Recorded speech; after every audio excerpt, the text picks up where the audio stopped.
सवाल इसलिए भी उठेंगे क्योंकि इसी देश में खेलो इंडिया के नाम पर लाखों करोड़ों रुपए पानी की तरह बहाए जाते हैं। खेलो इंडिया के बैनर तले केंद्र सरकार अपने कई उद्देश्य जाहिर कर चुकी है। खेलो इंडिया मिशन, खेलो भारत नीति 2025 के तहत देश के खेल परिदृश्य को नया रूप देने का दावा किया जाता है।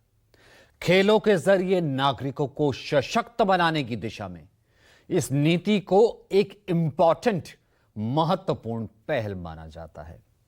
सरकार का उद्देश्य जमीनी स्तर से लेकर उच्च स्तरीय लेवल तक खेल कार्यक्रमों को मजबूत करना है, जिसमें प्रतिभा की शीघ्र पहचान और पोषण के लिए तंत्र स्थापित करना, प्रतिस्पर्धी लोगों और प्रतियोगिताओं को बढ़ावा देना और ग्रामीण और शहरी क्षेत्रों में बुनियादी ढांचे का विकास करना।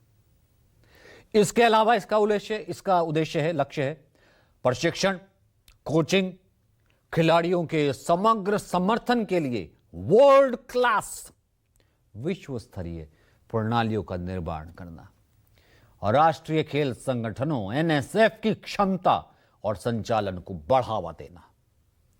इस नीति का उद्देश्य मौजूदा खेल प्रणाली में मौलिक परिवर्तन लाना है। अब इसके लिए केंद्र से लेकर राज्य सरकारें तक हजारों लाखों करोड़ रुपए का बाकायदा बजट बनाती है। ओडिशा की बात करें तो मौजूदा बीजेपी सरकार प्रदेश में खेल विकास पर 4124 करोड़ रुपए खर्च करने का बजट उसने तय किया है।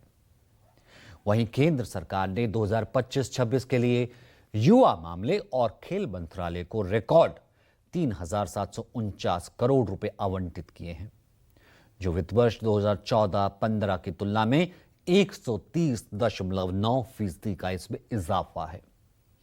इसमें से 2191 करोड़ रुपए केंद्रीय क्षेत्र योजनाओं के लिए आधारित है।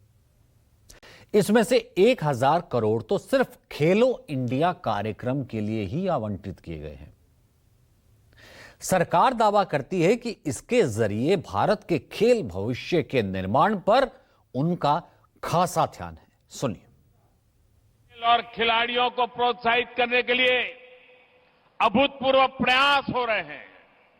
हमारे युवाओं की फिटनेस के लिए, उनको व्यायाम की तरफ प्रोत्साहित करने के लिए फिट इंडिया अभियान देश में चल रहा है। खेलो इंडिया अभियान से गांव के स्तर पर छोटे छोटे बालक बालिकाओं की प्रतिभाओं की पहचान की जा रही है, उनको प्रोत्साहित किया जा रहा है। प्रतिभा की पहचान से लेकर ओलंपिक के मैदान तक खिलाड़ियों को आज सुविधाएं दी जा रही है।